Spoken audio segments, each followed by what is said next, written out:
Okay, welcome back. Good morning to everyone. Excited to have you back. Hope you had a great evening. I want everybody to kind of perk up here. This is an important part of this training.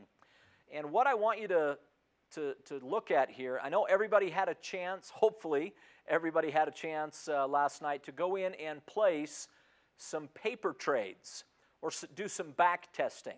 I asked you to go back and back test 2012 clear till now, setting one trade per month. And what I'd like to do is actually look at each of your accounts. Those of you that don't want to talk about your account, that's fine. But if you'd like to discuss your account, I want to go through with each one of you and look at your account. Let's talk about your trades. What I'm going to do first, before I jump into that, is I want to actually show you some examples of some good trades over that period of time and show you some examples of some losing trades over that period of time to show you kind of what you're going to be looking at. So let me do that. I'm going to go to the homework review section. So I'm going to go into the trading software. I'm going to take my mouse. I'm going to put it over my trades. If you've got your laptop out, you can do this. And then I'm going to go down and click on Closed Trades. Once I click on Closed Trades, I'm going to come down and select 2012 as the year for the trades that I want to look at. So here's just an example of some trades that were set in 2012. I think there's quite a few of them going down here. But what I want to show is what you're going to be looking at as you go in and I just want to make sure you did your homework correctly. So if you did your homework correctly in 2012, you should have about 12 trades showing in this section. Now, I have more than that, but you should have about 12, one for each month of 2012. And I'm just going to choose one at random here, and we're going to go in and take a look at what we need to be focused on this trade. So if I come in right now and I click on this trade that was set on January 10th of 2012, in order to really see the trade's daily details, I have to click on this little trade ID or trade name. So let's go ahead and click on that. And that's going to bring up all of the information about the trade. The very first thing I see at the top here is that this trade, the market went up. It started around 1280 and it just went up and up and up. However, the question is, did it get close enough to the strike price of $13.90, which is where we sold our call option? Did it get close enough to that and hit a 40% P factor, which would have caused us to exit the trade early? Let's go down and let's examine this day by day. So whenever you've gone in and you've set a trade from historical data, because the trade's already expired, it's already over, it could have been over years ago or a month ago, but because it's already over, you're going to see every single day shown on this screen, from the top all the way to the bottom. And what you'll notice on each day as you look at it is that each day has certain valuable information. So as we look at this screen, and again, I know we talked about this last night, but here's what I want you to specifically look at. I want you to look at your probability factor right here, and I want you, for the put side, and I want you to look at your call probability factor as well. Now, we always list the put probability factor first because that's the most important. Markets tend to go down faster than they go up. So on the call side, on day one, with 38 days remaining, I had a 9.4% put probability factor, and I had a 7.1 call probability factor. Now remember, that's where they should be, because the rules state, at least right now, the rules say never take more than 7.4 on the call side when you're entering the trade, and never take more than 9.4% when you're entering the trade. So we know on day one, we did what we were supposed to. We followed the trade. We didn't change any of the boundaries. And now we can see that each and every day thereafter, the probability factors actually went up and down depending on what was happening in the market. So all I'm going to do real quick is I'm going to scan the put probability factor column and the call probability factor column. And what I want to look at is I want to see if there's ever been or ever was during this trade a 40% probability factor triggered. So quickly I can go down Now I will mention, and I believe I said this last night, if it hits 40, it will turn red. So very quickly I can see that everything's green, so never did this trade ever reach a 40% probability factor, which means from a risk perspective, we should never have got out of this trade. Unless, our second reason for exiting, if we hit a large amount of profit and we still had a considerable amount of time left within the trade. So the next thing I want to look at is I want to look at our percentage of target profit. This column here. This column here is going to tell me what percentage of the target profit, and it could be a negative number, have I realized as of today. So you'll notice the first couple of days of this trade, down 39%, down 48%, down 34%, down 25%, and down 6%. Now everyone, when you saw this originally, and I know we talked about this yesterday, but you probably got a little excited and said, wait a minute, why is this trade going bad? Keep in mind, whenever we're selling options and wherever we're doing this type of a strategy, you're going to see this in the first couple of days no matter what. All of these trades start out in the red. And it's not until the options that we've sold, until their value starts to decay or decrease, does the trade actually start to turn green. So as long as the trade is within the boundaries and we haven't hit a 40% P factor, it does not matter if I have a red number on the far right-hand side of the screen. That's to be expected in the first, early part of the trade. However, if I have a 40% P factor and I have a loss under the percent of target profit, then I need to be getting out of the trade. That's when it's realistic that I'm going to lose that money and I need to close out the trade. So in this particular trade, the first, 5 days there are red, and then we start to turn green. We notice that it gets a little bit greener. It gets a little higher, up to 54% of the target profit. Then it drops down. Then it goes up higher again, drops down. So you'll notice that it kind of, depending on what's happening in the market, that number can move up or down. It could even go from positive back into negative, into red, depending on what happens.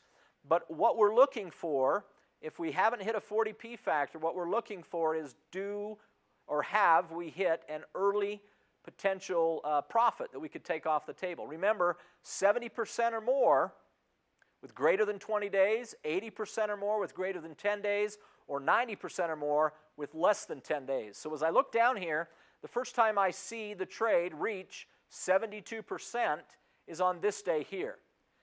January 31st, 2012, I've made, according to this, and again, hypothetical, because we're back testing. If this was a real live trade, this number might be higher or lower. We might be making more or less, depending on the prices that we got filled at in the live market. But here we have $54 that we're targeting to make, and here it shows that we've realized 39 of those dollars, which is 72% of the 54. So, if I like that potential profit, the next question I ask myself is, does it have more than 20 days? And in this particular case, the answer is no. So it doesn't really line up with the rule or the guideline that we use. So could I still exit the trade, yes or no? Yes, obviously.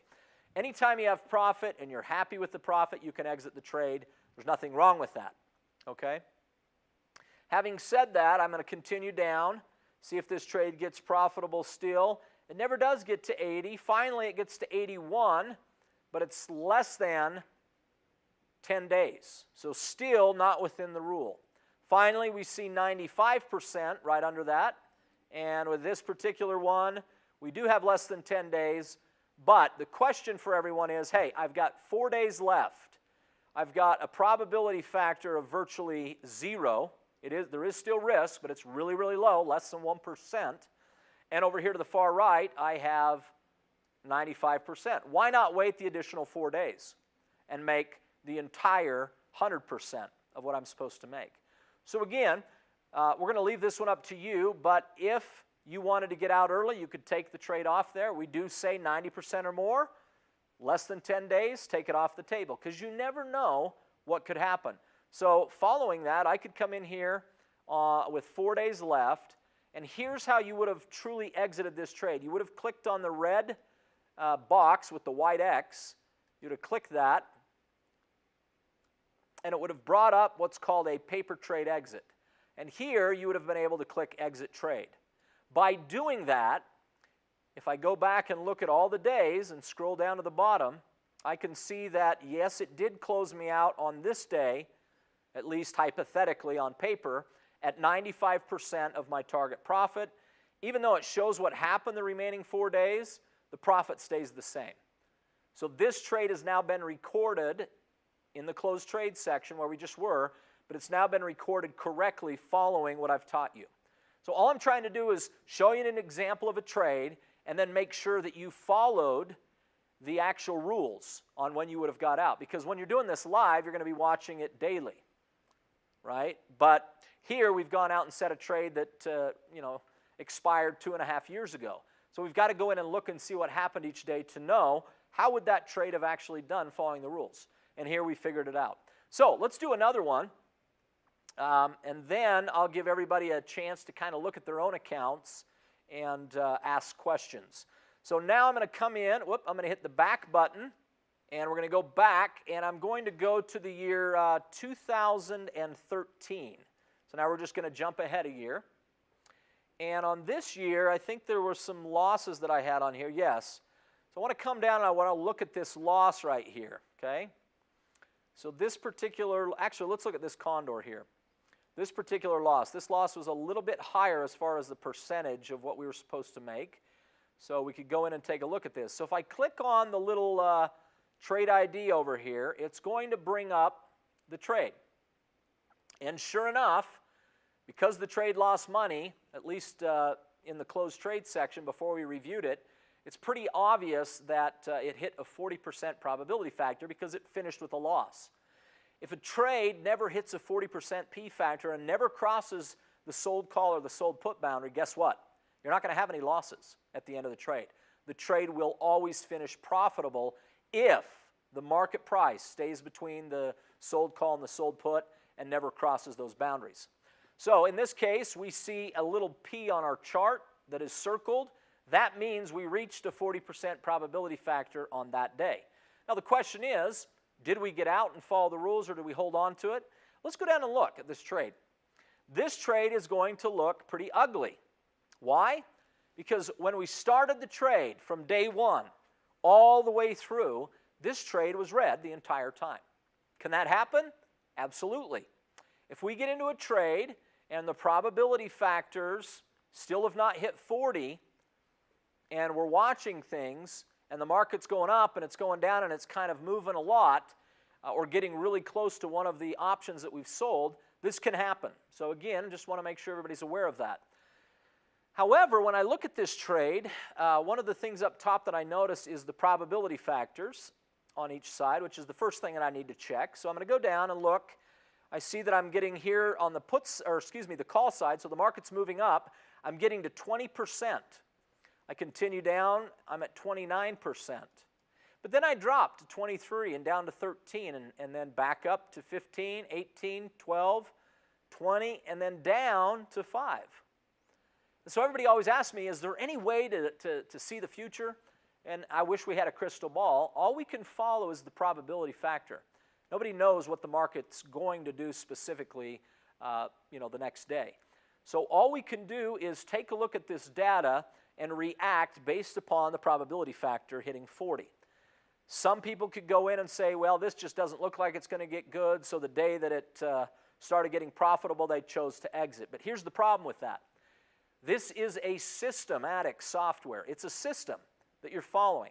If you don't follow the rules to the system and you choose this time to just get out early willy-nilly, and next time you choose to not obey the 40% probability factor and you choose to hold it all the way to the end, then you're not doing what the system says. And if you don't do what the system tells you to do, if you don't follow the rules of the system, then the consistency in your results is going to be skewed each and every year. So what we recommend to all of our customers or members is when you're using the software, follow the rules. If you follow the rules, the results that you get will be consistent. Don't zig one time and zag the next. Follow the rules as they're written each and every time. So in this particular case, we keep going down until we see a probability factor that hits 41% or 40%. This is the day that we had to get out. Now, this trade was painful, and sometimes that's just the way it goes. If we were diversified during this period of time, which we haven't even gone through that yet, we haven't taught that to you. We kind of briefly explained it, but for your paper trading, I didn't want that would have confused you. So if I went in and during this same period of time had at least 10 trades going on or more in my account, I might have actually had some trades during this period that actually still worked out and made a profit, even though some of them, as we can tell here, went bad and had a loss. So again, the key is to diversify, because when you diversify, it's going to help you during those periods of time where the market causes losses in some of your trades. So in this example, we've got 1 day left. We hit a 40% probability factor. What are we supposed to do? We're supposed to get out immediately. If we got out that day and tried to close that trade, we most likely would have had a loss somewhere between $103.50 to $136. Now, this particular trade required, when we got into it, that we put in about, I believe it was about $960. That is what is known as our deposit, our margin. And that amount of money is basically a security deposit that we put up to put the trade on. That's something that is required by the exchange, by the brokerage firm, the clearing firm. They make us do that so that if we're in a trade and it goes bad and we have a loss, we've already put down a security deposit known as margin that they can take that money out of. That's what makes the market go round. That's what keeps everybody honest in the market. So in this particular case of that $960 or whatever the amount was, probably close to $1,000, we ended up losing $103.50. Now, if this trade hit a 40% probability factor earlier on, we would have lost a larger amount of money. The reason why we only lost 103 in this example is because the market or the trade was almost over. We only had 1 day left, so the option value wasn't very high because it was almost ready to expire. So again, if this happened early on in the trade, I might have lost $300 or $400. I mean, again, the trades are going to vary depending on when they go bad. The key is I didn't lose the entire $900 or $1,000. Why? Because in this particular case, I followed the rules. I got out when I was supposed to.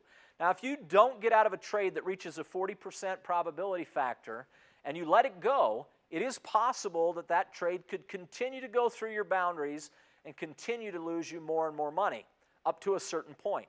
You'll never be able to lose more than your maximum amount. Whatever the cash required amount is on the put side, that's the maximum amount of money you could ever lose on a trade. However, I don't ever want to lose that maximum amount of money. I want to make sure that I'm managing my trade in such a way that I don't take that max loss, that when it hits 40, I get out and I manage the loss and keep it less than that amount so that I can, I guess hold on to my previous profits that I've got in the account. That is true risk management. If you're going to finish the year with the rate of return that you want, you have to manage your risk. Okay, and again, there's no guarantees as to how each year will go. So you've always got to pay attention and know what your risks are and know how to manage them. So in this particular case, you would have clicked on the little red X here on this day, or you could have got out the next morning on this day, but I'm just going to click on it the day it hit 40 so that this records the trade for us. So I click on it, and I hit exit trade. And now when I come back in, it still shows everything, but I scroll down to the bottom, and it shows that I ended up losing the 103. Even though another day was still left in the trade, it shows what happened that day. The market went up another 5.8 points, but it locks in the loss based on when you got out. So this is, again, real hypothetical. We know that. This is a hypothetical trade, which means it's not realistic. There's certain things here that are not shown simply because we don't know exactly what price the market was at right when we decided to get out. We don't know exactly what price we got in when we entered the trade to begin with. That's all based on the live market and the data in the live market. So in this particular case, we lost, and we managed our risk. And again, I cannot emphasize that enough. When you have a losing trade, close it. Manage your risk. Live to trade another day. Now, the other option we could have had here is potentially adjusting the trade. And again, that would have depended upon, what was going on, and you would have had to talk to your dedicated trade representative to know what the additional strategies were for adjusting the trade during that period of time. But again, that's an example of a losing trade, and we exited it out here, so now on the closed trade section, it's going to reflect the price that we exited at. So if any of you had 40% probability factors in your back testing, back testing, I want you to go in now and close those out correctly. Hopefully you've closed out your trades that had the profits correctly, but I also want you to go in and close out your trades that had the 40% P factors. Make sure you close those out at the right time that will reflect the loss correctly. Again, it's hypothetical, but it's going to give you an idea of how trading might go. All right, the last thing I want to do here is I just want to jump back, and I want to show you one more trade. Let's go back one more page here. And we want to go to 2014, kind of to bring it more current, I guess, so to speak. So now we'll do a trade from this year.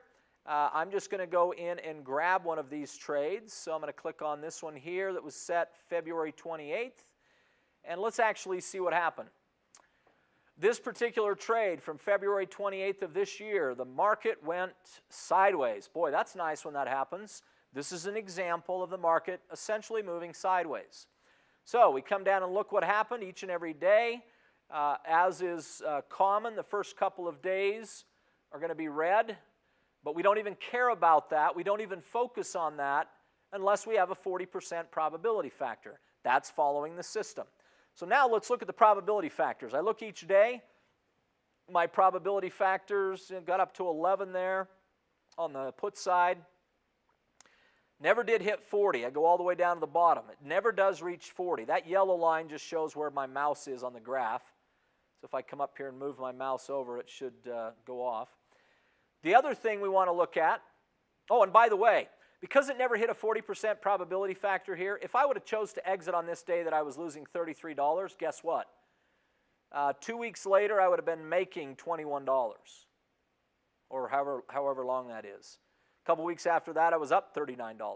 So the point is, you've got to follow the system. You can't try and second guess the system.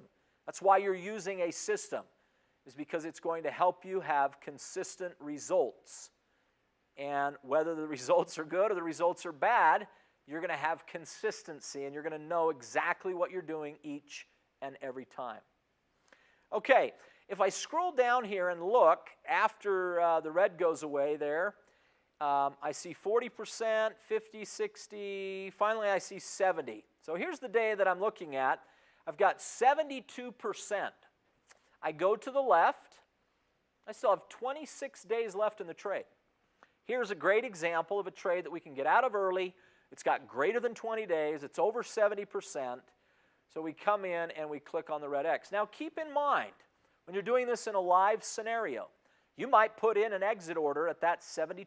And again, because this is hypothetical, it might be a little bit different than that price. But you might put in that order and it might not get filled. So again, it also depends on what the market's giving us. If we put in a trade and the market won't let us get it filled, then we're going to have to lower the price or lower the amount of target profit that we want to make to see if they'll let us get into the trade. We can always get into a trade. It's just price is always the thing that everybody kind of is negotiating over. And the same thing is true on exiting trades. Every time we go to exit a trade, like this one here, we've got to have someone else be willing to negotiate with us and get the price that we want to be able to get out at the percentage of target profit that we want. So this is hypothetical, so it's easy to go and say, well, hypothetically, if it hit 72, I would have got out. But when it's live, there's going to be some variables that can affect that, okay, that may or may not affect that. Okay, so I'm going to go ahead and click exit on that day. It brings up the exit paper trade button, and I come down and click exit trade. And just like that, I come down to the very bottom, and boy, it shows that for the last part of this trade, from 26 days down, it shows that same price or that same percentage. That's because I got out of this early. I didn't stay in it all the way to the very end. I got out with 26 days left. That's great. Why is that great? I took the $39 targeted hypothetical profit, and I put that money into a new trade. I moved it into a new trade. All the money I had invested in this one, that margin or that deposit money, I took it out of this trade, put the $39 in on top of the pile, and then I went out and set a new one with that money. So over the next 26 days, I might be able to make another $39. So the question for everybody is, it wiser to get out early, take the 39, go in and get into a new trade if there's a good one available, and actually potentially make another 39 in the next 26 days versus only making, another $15, which would give us that $54 amount. So that's why we recommend, if you have a trade that gets that has a considerable amount of profit in it already that you've realized, and you still have some time left in the trade, it's a wise thing to move out of that and move into a new trade and reinvest that money. The more that you can do that, the more that you're going to be putting your money to work for you. And the more often you put your money to work for you, as long as the market cooperates, you can have your money actually making you a rate of return. So again, just a third example there. So what I'm going to do now is we're going to have a couple of people walk around and take a look at everybody's computers and your trades that you did and answer your questions to make sure that when you did these paper trades, you did them correctly. As you were back testing, you were exiting the trades the correct way. So let's do that next, and that'll be the end of the homework review once we finish that.